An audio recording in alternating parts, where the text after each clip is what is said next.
This guy's going to save the world. I want to use him for a TV show. That's the view that counts.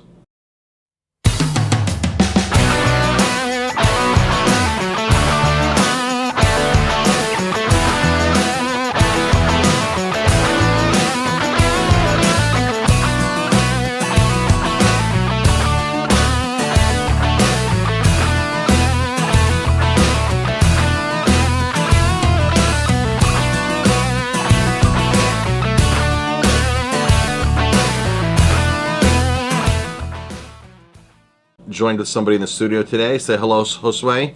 Hi, my name is Josue. Say, they call me Sway. They call him Sway, S-W-A-Y. What's your Instagram? Sway.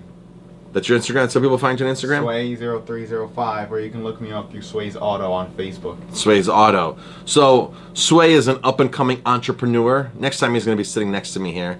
He didn't realize he had to get on camera. Up-and-coming entrepreneur, just graduated high school last year. Has a couple different jobs, working for people, and started his own auto detailing business. And known Josue for a long time because him and my daughter went to school together since kindergarten. So, Josue is going to read some articles to me. He's brought some articles to my attention for the entrepreneur-minded people and business people out there in the audience that are going onto the 50mistakes.com website and signing up for that email and getting all kinds of information there. So, Josue, what's our first topic today? Well, the first one I saw that really caught my attention was 7 ways to create a killer marketing video. 7 ways to create a killer marketing video from entrepreneur.com. Video rocks. Video kicks butt. I've used video for years. Since 2006, I used video. And one of the things that people need to understand, folks, is video is... Where's your phone, Josue? You got your phone handy? Yes. This is all you need to do a video nowadays, folks. You don't need the fancy camera that's recording this right here. You don't need that. It comes with a fancy camera. You don't need the $4,000 camera that's recording this. You just need your phone. You need a smartphone. Cameras are amazing now in these phones, and the portability is incredible. So don't wait for the right equipment. That's my tip before we even start this. Don't wait for the right equipment. Just start shooting and sharing. Shooting and sharing. All right, what do we got here, Josue? So there's 7 ways, and it breaks it down. And the first one is determine your video's objectives and target audience. Determine your video's objective and target audience. I think that's a great place to start. So the objective for videos can be brand awareness, get people onto your Facebook, get them signed up on, make them like your page, get them to follow you on Instagram, get them somewhere to see more about you, right? So what does the article say? It says, well, it brings the question of who are you creating the video for, and what do you want your audience to take away from it? I think some people, and I'm guilty of this, I create videos that appeal to the wrong clientele, right? So if I want to do like something like a promotion or a sale or something, and I'm going to attract clients that really aren't my key clients, and they come to my restaurant and they're kind of out of place, it's kind of defeating the purpose of that. So I think determining where that video is going to go or who it's going to market to, especially if you're putting money on it, especially if you're boosting a post, I think you really need to be careful of not to over advertise it. If they're going to walk into a brick and mortar place like mine, if you just want to get them to like your Facebook page, and then it doesn't matter if they're going to ignore you on Facebook if they don't like your stuff, but they're going to walk into a business and have a bad experience because you misled them. I think that's detrimental to your brand, and I don't think that's good. I know it's bad for the ratings online because people are going to be pissed off and they're going to say, "Hey, I came in and that's not what I was expecting. I got misled by the video." So be careful of where that video is ending up and who you're marketing to. But I think the objective is get them in your database at some point. I always talk about I'll talk about this for many years, for a decade. If you listen to me, you've heard me talk about your business's most important aspect. It's your database, right, Josue? Yeah. Database. When you do cars, do you have your people that are in your database that you know that need their car cleaned? Yes. Or do you start marketing over every month? No. I like recurring business. Recurring business. So we're looking for recurring business. Get people in your database. Step number 2. Pick the right type of video content for your purpose. Right type of video content. Okay, so what are some of the tips here that they're giving us? Well, awareness, consideration, and decisions. You got brand film, storytelling, or you can have product explainer, company culture videos, or you can even have FAQs, which are FAQs are awesome. Question and answers are awesome. Facts are awesome. Top 10 lists. Some of my best videos on YouTube are my top 10 favorite craft beers, my top 10 favorite recipes, my top 10 favorite breweries, my top 10 favorite, whatever. Top 3. People love those kind of videos. And what you can do to spread traction on those ways, you can make a 3-part series. You don't need to give all 3 of your top 3 picks in one video. You want to keep engaging them and let them go along. Here's my top number 1 recipe for Christmas. You want my other 2 recipes? Go to my website, go to my Facebook, become a fan, and then get them, right? So it's a way to bring them around. Get them involved. I think, now you work at 2 restaurants right now, right? Yeah. You work at 2 restaurants and you work for a construction company and you do your auto detailing. Yep. So you're a busy guy. You're a busy 19-year-old. What, now the restaurants that you work at, he does not work at Aroma Time, folks. Does not work here. But I think one of the things that people like to see about my restaurant when I do videos is the culture of the business and the staff going on trips and doing things. And I think yesterday I did a video on Facebook Live. We're trying to get rid of the cat that's outside. This is a cute little cat in our backyard. And I'm like, this kitty needs a good home. And it got tons of engagement. It got lots of views. So it doesn't only have to be about your product, your brand. It doesn't only have to be about something you're selling. You know, one of the most common comments I got, Josue, from that video was that it's great to see a compassionate business owner. Because I care for the cat. I want the cat to get a good home. I don't want the cat to sit outside all winter. We're feeding the cat. And I had a lady that rescues cats come show up, and she's like, you have no idea. Most business owners are not like you. They want to shoot the cats that are in their back. They want to get rid of them. It's so refreshing to have a business owner that understands. And I'm like, listen, what does it cost to spay the cat? I'll pay for it. Let's get the cat taken care of. Whatever the cat needs to do to get a home, let's do it. Let's make sure the cat doesn't have any more babies. And she's like, oh my gosh, you're so great. Stuff like that goes a long way. So don't always think about focusing on your product. In fact, one of the things, Josue, that I'm big on, and I can't stand this, I did a video on this the other day, I can't stand when restaurants, all businesses are just a sales pitch. One after another, one after another, one after another. When I look onto a Facebook group and all they're doing is selling something. It gets tiring. When I look at their Instagram posts and it's just a sell. Come here, we have this. Come here, we have this. We have this for a limited time. Yeah, so did like 15 other people have that for a limited time. So why do I really want to come to your business to buy that product? Or have you come fix my pipes? Or have you come tow my car? What's the deciding factor, right? If you show up to tow my car, are you going to give me dog biscuits for my dog, home-baked dog biscuits? If you do, I'm calling you next time, and I'm telling all my friends, you have to call so-and-so to come tow your car because he's going to give you dog biscuits for your dog, right? Why aren't you giving dog biscuits out? I should start carrying them with me. Right? Every time you clean somebody's car, give them dog. When you get in with somebody's pet, you're in. Yeah. It's everybody's pets are people's soft spot. Give them free, bake them yourself. It's easy, molasses, and you can look up a recipe and do it. So, yeah. So, focus on the right type of content, but don't be afraid to get out of the box, folks, and experiment with things that show who you are, right? That show who you are and what you're about and the culture of you and just what a nice guy you are in general, right? Gives a character, persona. And sometimes people don't want to see a nice guy. They want the drama, right? They want a Gordon Ramsay. So maybe that's your thing. All right, step number 3. Tip number 3. Short. That's my problem. I don't keep videos short because I got a lot to say. But 2 minutes long or less. So my big thing is I like long videos. I like 10-minute videos. I like to explain myself. I got a lot to share. But if you've noticed, sometimes I'll do a video that's 20, 30, 40 seconds, 50 seconds, and I gotta get straight to the point. Like, hey, we got the best wings. They're smoked. Here's the smoker. We do it every week, or it's always on the menu, and little, fancy little pictures and video, and bam, to the point. If I did a video on how to smoke wings, it's going to be a full 10-minute video, because I'm going to say, you want a brine, you want a dry rub, this is what kind of wood you want to use, this is the temperature, this is how long, see them here, they're not done yet, see them here, they're overdone, see them here, they're just perfect. So I guess it depends upon what you're doing. Don't try to do a massive content in a short video where people are being like, well, that was useless because he skipped like 5 steps. But short videos do help. Yeah. Incidentally, on Facebook, do you know the key target time host on a Facebook Live video? I'm not sure. I won't do them. 3 minutes. Wow. Stay on for at least 3 minutes because Facebook has building your audience. If you go on for 30 seconds, there's not enough time for them to build your audience. So you're not going to get as many views and many engagements while you're live. So 3 minutes is what they're suggesting. 3 minutes live on Facebook, right?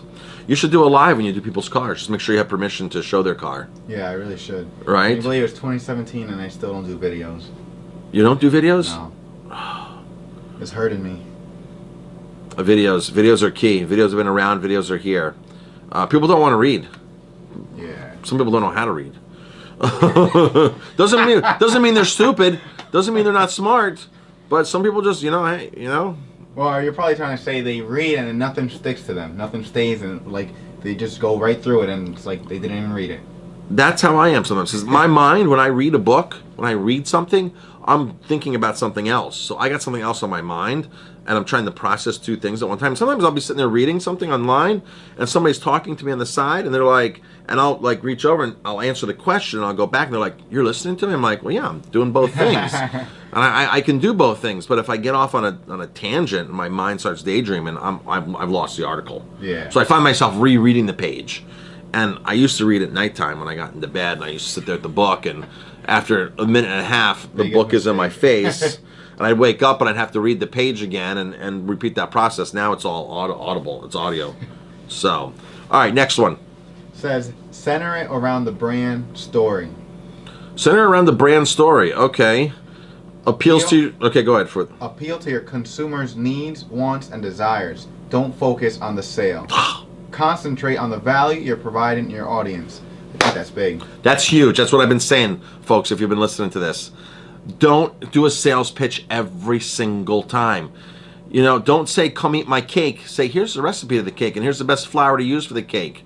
Oh, and by the way, we happen to have the cake. You make the cake at home yourself. You don't have to buy the cake for me, but I still have the cake. But here's the recipe. See, people like that kind of stuff. If you're a restaurant, recipes are the easiest thing to get people's engagement in. You just be like in an email, grandma's recipe revealed, and you'll get a massive open rate. And yeah, like my grandma taught me how to cook this, and I can't stand restaurants that don't want to share the secrets. There's no secrets, folks. You learn from somebody. Your job is to teach somebody and share it. There are no secrets. If there were secrets, I wouldn't be doing this video because I wouldn't want to, or this article wouldn't even be out here because they wouldn't want you to know their secret formula for making successful videos. All right, what's next? Don't be boring. Yeah, don't be boring. Set your part of self from the millions of other videos available on the internet, right? Make it informative and fun at the same time. Make it visually enticing. Experiment with animation and interactive videos. I don't do animation because I don't know how to. But I think people like to see, and I know people like to see documentation. They just like to see so-and-so, hey, this is what I ate today, right? Yeah. I'm a chef. You might want to know what I ate today. As being a professional chef, you might want to know what I ate. Working in a restaurant, you might want to know the wine that I drank today. So that might be a great, interesting video for a lot of people. What does chef eat today? What's people ask me all the time, well, what do you eat? What do you like to cook? That kind of stuff is interesting. So be interesting. Just don't be like that geek video out there. There's just like boring geek video of some mathematical equation that the people have to work and solve. Yeah. Unless you're doing a contest and you're giving away $1,000, don't give them something complex to solve, right? You're gonna lose people. All right, next. Says, decide on where to put your video.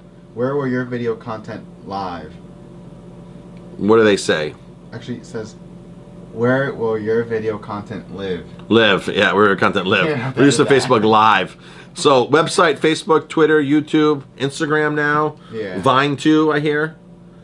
Coming soon. Coming soon. Yeah. So, where will your video be? Yeah, what do you think? Like, if I was to post a video of the car, what do you think I should use? Instagram or Facebook? I think you can entice them with Instagram with the picture of the sparkling car. And I think you can entice them through Instagram with a link to your Facebook with a time lapse of you actually making that car shiny. Wow, time lapse. Right? That I like. People that love idea. time lapse, right? Yeah. So, a little quick tidbit on Instagram. Put the link in there. Get them to your Facebook page. See the whole video. See how I clean this car, right? Yeah. And you can show them a picture of the dirty car Start first. to finish in less than 30 seconds. If they're following you on one platform, they're probably going to follow you on another platform. Is the key. But the key is also don't put the same stuff on both platforms. I'm kind of guilty of that. If I do something on Instagram and I like it, I'll throw it on Facebook. And I know that there's apps on Facebook that, connect to Twitter, connect to Instagram, connect to this, connect to that.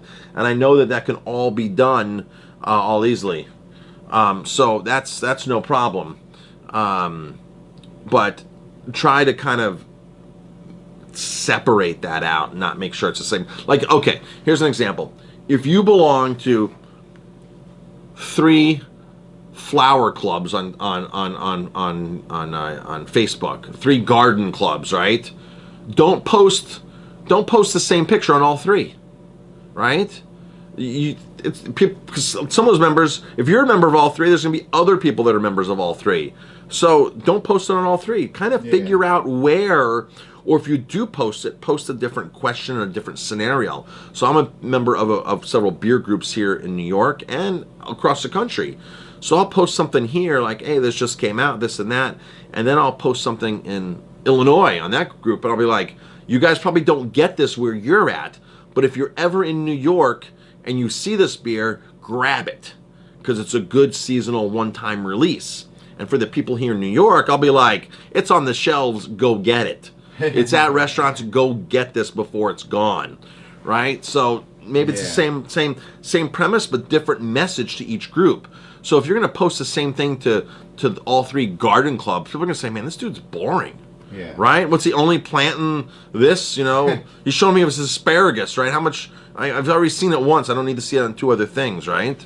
So ask questions on one. Maybe a couple of these different groups are different members in there that you can get different people's expertise. So yeah, but as far as where it should go, your videos should go everywhere. Don't miss places ever. Don't say, "Well, I do Facebook Live, but I don't do YouTube." You're already making the video. Distribute it. Get it out there, right? Definitely. So put it up. Get it out there.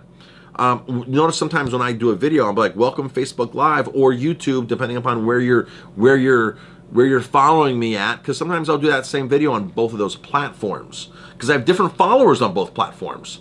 I have 60,000 followers on YouTube and I have 6,200 followers on Facebook. So that's a huge, vast difference. And I know my demographics are different on both those, so I'll do the same video on both places if I think it fits into both. So I'm not going to put, come in and buy my salmon special tonight on YouTube, because I have a lot of people from India that view that, a lot of people from South America, and they can't come into my restaurant. It's going to get them frustrated, right? But if you're on my Facebook, chances are you've been into my restaurant. Yeah, there's going to be people that are in California that are on there, but Facebook is more like, hey, this is what I got tonight. Come see what's going on. Last tip? Well, the last one says, after you've posted it, measure and analyze the performance. Number of views, engagement rates, feedback and comments, number of likes, shares, etc. All right, here's why this is important and here's why it's not important. You want to engage when people comment. You want to, hit people back with a smiley face, a thanks for engaging, answer their questions. And if you have a video that's building up in the rankings, that's where you might want to throw a few bucks on it, especially if it's on Facebook, and say, I'm going to throw $10 on this video and boost the post. I'm going to throw $50 and boost the post. You already know that people like it and it's getting good engagement. So when you boost it, you might be able to get more engagement out of it. On the other hand, some people look at their content analytics. They're like, I didn't get any views today. I didn't get any views this week. I've been on YouTube for 6 months and I'm not making any money. I'm going to quit. That's the problem. How long ago did I tell you to start a YouTube account? Long time. Right? Been a year or two. 2 years ago I told you to start a YouTube account. Did you? No. No, right? I regret it. Every day goes by, I wish I did. Right? So when's the best time to plant the tree? In your case, 2 years ago. Yeah. When's the second best time to plant the tree? Now. Now, right? So don't look at the analytics and get frustrated, people. I have some fantastic content that has 100 views.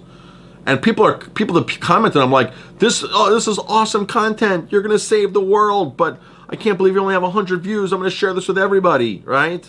A video that's gonna save the world that only has 100 views. It's just, you can get frustrated with that kind of stuff because you think, man, my content's on. But then on the other hand, if that one person that watches your content is a TV producer and says, man, this guy's gonna save the world, I want to use him for a TV show, that's the view that counts. That's the one. Now, here's the thing. If you have 5 people watching your videos, you have a community. Yeah. You have a community, folks. If you have 0, then you don't have a community. If you have 5 people watching, you've got a community. Embrace it. Engage those people, because those 5 will soon be 10. Those 10 will soon be 15, 30, then 50, then 100. But if you don't embrace what you have and look positive what you have and keep content going, the worst thing is to stop content. Be like, oh, I made content for 2 months straight, and I had 50 people that were following me, and all of a sudden this isn't worth it, right? Because I'm not making money. And you have to say, I'm doing YouTube videos. I'm doing these videos to create brand awareness. I'm not doing to look at it for ROI as far as I'm spending an hour here making a video, and I got to pay myself, and if I'm not getting paid, it's not worth it. Brand awareness. You're showing people that you care in the community or wherever about in your community, local community here or community online, that you care about something, that you're passionate about something, and that you're knowledgeable about something, and that you just want to be honestly sharing stuff. So run analytics, but don't get frustrated with the analytics. And sometimes when you first start out, don't look at analytics for months upon months, because then when you open up those analytics in 6 months, you'll be like, damn, I got 10,000 views. As opposed to be like, I got 100 views, this is wasting my time. Got 150 views, this is wasting my time. So open it up in 6 months, like, bam, 10,000 people watch my stuff. That's pretty cool. So, videos are the way to go, Josue. I'm gonna have to start executing. Execute. Anything else we need to comment on this? This was a great topic. This is a great topic. Every business should be doing videos, folks. It's 2017, 2018. Every business, I don't care if you own a snowplow company, put a GoPro on the truck, on the hood, and make a video of you going through plowing in a blizzard. People want to see stuff like that, okay? Brand that video. Somebody's gonna say, man, I need somebody to plow my driveway. Let me call Joe's Plow Shop or Joe's Plower, okay? You should be making videos. If you're out playing golf and people know who you are, I'm out playing golf today. There's actually, I just read something, where was it? Forgot who said this, but an attorney's office is putting up golf content. They're not putting up legal stuff, they're putting up golf content because they realize that most of their clients are golfers. So now they're the go-to golf authority, blog, video resource, and they're attracting people in their business into the clients in by getting them through the golf course. So don't think of it has to be your business all the time. It really doesn't have to be your business per se. It just has to be interesting and engaging, and has to be a value. You've got to be a value to somebody. And I want to stress this one more time before we end this. You going online and posting something that's for sale creates no value for anybody. No value for the brands you're representing. No value for people. You're wasting their time. Chances are, if you have it on sale, somebody else has it on sale. How many Black Fridays do we need? How many Cyber Mondays do we need? How much do we need of this kind of stuff? Other people have it too. Don't waste your people's time. Don't sell them a beer that's barrel aged. Show people how the beer is barrel aged, and then they'll buy it. That's it, Josue. Alrighty. All right. You know what to do. Hit the like button. Hit the share button. Follow Sway. We'll put his credentials down in the description.